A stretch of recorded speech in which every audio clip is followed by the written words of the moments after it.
नमस्कार दोस्तों, आज हम पहुंच चुके हुए हैं जनकपुरी के एक ऐसे प्रांगण में हैं जिनका नाम है ईसप्रीत रंजीत सिंह जी। ईसप्रीत रंजीत सिंह के विषय में हम चर्चा करेंगे आज कि ये शख्सियत है कौन। ये शख्सियत पिछले 2 साल से लगातार समाज के प्रति जागरूक होकर के खुद समाज को सुदृढ़ करने के लिए एक व्यवस्था के जो बल दे रहे हैं व्यवस्था के लिए, उसके बारे में भी जानकारी करेंगे कि समाज में किन किन तरीके की व्यवस्थाएं अव्यवस्था के रूप में परिवर्तित है। उसको व्यवस्थित रखने के लिए कहीं ना कहीं ईसप्रीत रंजीत सिंह अपने बारे में परिचय देते हुए स्टार्ट करेंगे। ईसप्रीत जी, आपका पूरा नाम क्या होगा? नमस्कार भाई साहब, पहले तो बहुत बहुत स्वागत आपका और आपकी टीम का कि आप हमारे एक छोटे से ऑफिस में आए और मौका दिया कि मैं अपनी बात जनता तक रख पाऊँ। जी, मेरा नाम ईसप्रीत रंजीत सिंह है। मेरे फादर का नाम जैसे रंजीत सिंह है, तो मेरा सौभाग्य है कि मैं अपना नाम उनके साथ ले पाता हूँ। और मेरा निवास B1 जनकपुरी में है भाई साहब। ईसप्रीत जी, पहला प्रश्न आपसे ये होगा कि जैसे कि आपके बारे में हमने जानकारी करी, एक छोटे से गांव से होकर के आप दिल्ली तक का जो सफर था, वो सफर में काफी संघर्ष आप लोगों ने झेले हैं। आपके पिताजी ने, आपने भी। संघर्ष के बाद एक एस्टैब्लिशमेंट हुआ। आज समाज के प्रति आपने एक जागरूकता दिखाई हुई है, तो उसके बारे में क्या कहना होगा? जी, बड़ी ही एक कहते हैं बड़ी इंटरेस्टिंग स्टोरी है मेरे फादर की जी। कि मेरे फादर 4 भाई बहनों में सबसे छोटे थे और वही अकेले शादी से पहले दिल्ली आए थे। और तब हमारा ना यहाँ पे कोई ऐसे कोई फैमिलीज नहीं थी, कुछ ऐसा नहीं था जो हम कहें कि एस्टैब्लिश था या हमारे कोई ऐसे रिश्तेदार थे। मेरे फादर सबसे छोटे थे, अकेले आए थे और बहुत मेहनत करी, बहुत स्ट्रगल मेरे फादर ने करी। उसके बाद धीरे धीरे करके इस्टेब्लिश करके, आपको जान के बहुत हैरानी होगी, अपने सारे भाइयों की फैमिलीज को वो लोग वहां से दिल्ली लाए, सबको इस्टेब्लिश किया, सबके बिजनेस उनके बच्चों के इस्टेब्लिश किए। और आज मुझे लगता है उसी कर्मों का फल है कि मैं इस जगह पे इस छोटे से ऑफिस में बैठा हूँ। ये मेरे फादर का ही मेहनत का ये नतीजा है। आगरा से एक छोटे से गांव से हम लोग आए थे और आज आपके सामने है भाई साहब।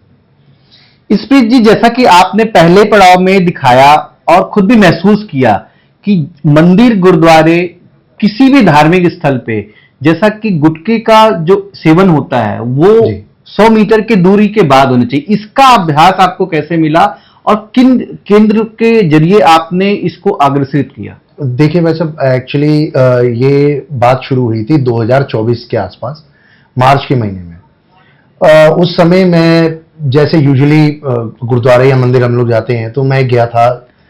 एक बहुत फेमस गुरुद्वारा है रकाबगंज साहिब हमारे, तो लुटियंस के उधर है वो, लुटियंस जी। तो जब मैं वहां गया था तो मैंने देखा बिल्कुल बाहर ही लोग ना सिगरेट पी रहे थे जी। तो मुझे काफी मेरे को बड़ा बुरा लगा वो उस चीज का। फिर मैं वहां से जा रहा था कनॉट प्लेस की तरफ से, तो मैंने हनुमान मंदिर के बाहर गया तो मैंने देखा एक बिल्कुल बाहर ही एक बंदा एक सिगरेट पी रहा है जी। तो मुझे उस चीज से काफी आहत हुआ, मुझे दुख लगा। फिर मैंने एक कोशिश क्या करी, मैंने जाके और जगहों पे भी देखने की कोशिश करी। मैं हर जगह ही मुझे ऐसा दिखा कि कोई सिगरेट, गुटखे, बीड़ियों की दुकानें, नशे पत्ते की दुकानें, यहीं पास में महावीर नगर में बाहर शराब की एक दुकान खुली हुई है मंदिर के बाहर। तो ऐसे मुझे बड़ा दुख हुआ। तो हमने एक अभियान शुरू किया, नशा मुक्त धार्मिक क्षेत्र, और आप जानेंगे पूरी दिल्ली के अंदर हमने अभियान किया। हमें सरकारों ने भी हमारे साथ सहयोग किया और MCD ने इसके ऊपर लॉ भी पास किया जी। तो जो हमारी शुरुआत हुई थी वो ऐसे ही हुई थी कि जितने भी धार्मिक स्थल हैं, इरिस्पेक्टिव ऑफ एनी रिलीजन, उनके 100 मीटर के दायरे से ऐसी कोई भी जो कुरीतियां हो रही हैं, गुटखा, मीट, सिगरेट, शराब, तंबाकू, ऐसी कोई भी चीज नहीं होनी चाहिए ताकि धार्मिक आस्था को किसी की भी ठेस ना पहुंचे।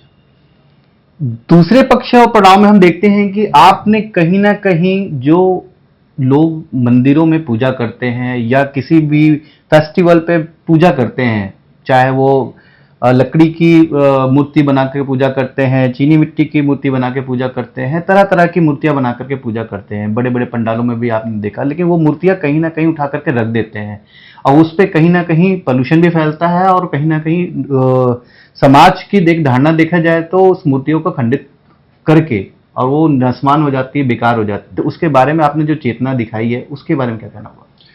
उसका भी एक बड़ी इंटरेस्टिंग सी स्टोरी है भाई साहब कि ऐसा होता है कि जो हमारे गुरुद्वारा साहब हम जाएंगे जी। तो हमारे जो गुरु ग्रंथ साहिब का जो स्वरूप होता है कि जब वो बिरध हो जाता है, हमारे में बिरध कहते हैं कि जब उसके अंग अलग हो जाते हैं, तो हमारे पास एक प्रोसेस है। मजनू का टीला गुरुद्वारे में हम लोग जब एक अरदास करते हैं और उसके बाद उसको अग्नि भेंट करते हैं हम लोग, तो इसका पूरा जो ये है, पूरा हमने एक प्रोसेस बनाया हुआ है।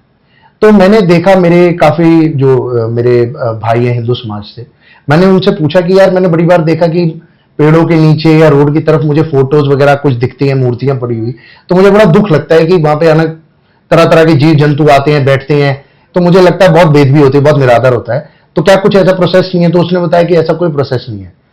तो हमने आपस में काम किया और हमने सोचा क्यों ना एक इसका पूरा प्रोसेस बनाया जाए।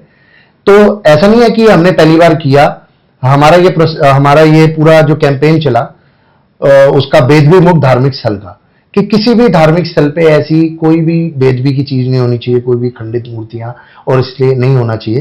तो हमने ये प्रोसेस शुरू करा।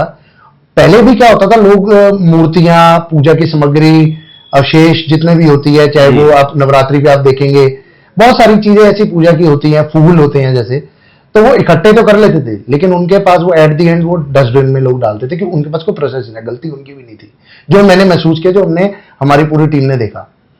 तो हमारी आपस में योजना बनी। फिर हमारा लाजपत नगर में हमारे मंदिर है, वहां पे आचार्य जी से हमारी बात हुई। तो अब हमने क्या किया, हर मंदिर के अंदर जोन वाइज एक बड़ा मंदिर में हम लोग एक सामग्री कोष स्थापित किया है, और हमने वहां के पूरी RWS को, पूरे लोगों को ये बताया कि आप ऐसे रोड पे ना रखिए, कहीं पे ना रखिए जी, आप जाके इन सामग्री कोष में रखिए। खंडित मूर्ति हो, चाहे कोई पूजा की अवशेष चीजें हो, चाहे आपके कोई पत्रक हो या कुछ ऐसी चीजें हो, पूजा की कुछ किताब या पुस्तक या कुछ भी ऐसी चीज हो, तो हम लोग उसको विधि विधान से उसको आचार्य जी को दे के आते हैं। वहां से हमने इसके लिए गाड़ी भी लगाई है, तो उस सामग्री कोष से हम आचार्य जी को दे के आते हैं, उसको विधि विधान से वो उसको निष्कृत करते हैं। और इससे आप ये देखिए, इससे जो संस्कृति है हमारी, उसको भी मतलब एक पूरी आदर से, पूरे उस चीज से उसको पूरा प्रोसेस मिलता है। साथ ही साथ आप ये देखिए इसका एनवायरनमेंट का भी कितना बेनिफिट है, कि वो चीजें मतलब लोग, मैंने देखा है कभी कभार ऐसे भी फेंक देते हैं और वहां यमुनों में भी विसर्जित करके आते हैं। तो वो कहीं जब होता है, देखो पानी का भाव का कुछ नहीं पता, वो कोने पे उसको लाके छोड़ देता है, फिर वहीं पे वो इकट्ठा रह जाती है। तो अब इसका हमने पूरा प्रोसेस बनाने की कोशिश करी है। अभी तक हम 11 स्थान पे कोष लगा चुके हैं, और हमें बहुत सारे लोग कोशिश कर रहे हैं कि हम भी कोशिश कर रहे हैं उनके साथ कि हर जगह पे हम लोग धीरे धीरे करके लगाएं। देखिए वैसे बहुत बड़ा काम है ये, आप भी जानते हैं, तो इसमें काफी चीजें इन्वॉल्व हैं, पूरा संगठन इन्वॉल्व करना पड़ेगा, तो उस चीज की बात है, तो हम लोग लगे हैं इसमें। इस्प्रीत जी की चर्चा आजकल चाय की दुकानों पे चल रही है, लक्ष्य क्या है? कोई लक्ष्य नहीं है भाई साहब, अभी सिर्फ सेवा का लक्ष्य है, और ऐसा कुछ माइंड में कुछ सच्ची कहें तो अभी ऐसा कुछ नहीं सोचा। ये जो हमने ये जो कैंपेन उठाए हैं जी, जो समाज के साथ से, ये बहुत बड़े कैंपेन है। अगर आप सामग्री कोष की बात करिए, दिल्ली के अंदर मेरे हिसाब से कम से कम 10,000 मंदिर होंगे जी, कम से कम। तो अगर मैं जोन वाइज भी बांटूं, तो जोन वाइज भी 14 जोन हैं अगर, तो मुझे कम से कम एक जोन में कम से कम, अगर बड़े मंदिरों की बात करें तो 20-20, 30-30 बड़े बड़े जो मंदिर है उसमें लगाना पड़ेगा, जो एरिया को कवर करेंगे। तो वही 100-125 से ऊपर जाते हैं भाई साहब। अभी तो हम 11-12 पे आए हैं हम लोग, धीरे धीरे करके, क्योंकि प्रोसेस भी बढ़ रहा है। देखिए सामग्री भी काफी इकट्ठी हो गई, और नवरात्रों पे सबसे ज्यादा इस पे हमारे को वो रहेगा। तो क्या है कि इस पे तो अभी लंबा प्रोसेस है, पहले हम ये कर लें, आगे की क्या ही सोचे, ऐसा मेरे मन में कोई विचार नहीं। इस्प्रीत जी, जैसा कि लोग देख रहे हैं, जनता देख रही है कि आपसे काफी ज्यादा प्रभावित है, तो क्या आप जनता की जिम्मेदारियों को वहन करने के लिए सक्षम हैं? मुझे लगता है सक्षम भगवान बनाता है भाई साहब, इंसान अपने में कोई ताकत नहीं होता। मैं जो भी कोशिश कर रहा हूं उसमें, सच कहूं तो मेरी उसमें ऐसी कोई मैं समझता हूं कि उसमें मेरा ऐसा कोई ताकत नहीं है, मेरे में ऐसी कोई स्पेशलिटी नहीं है कि मैं कुछ अलग ही, कुछ ऐसा कोई प्राणी हूं या कुछ ऐसे अलग गुण है मेरे में, ऐसा कुछ नहीं है। भगवान ने, सच्ची कहूं तो भगवान ने जो ताकत बख्शी, हमने कोशिश करी, आज समाज सारा साथ जुड़ रहा है।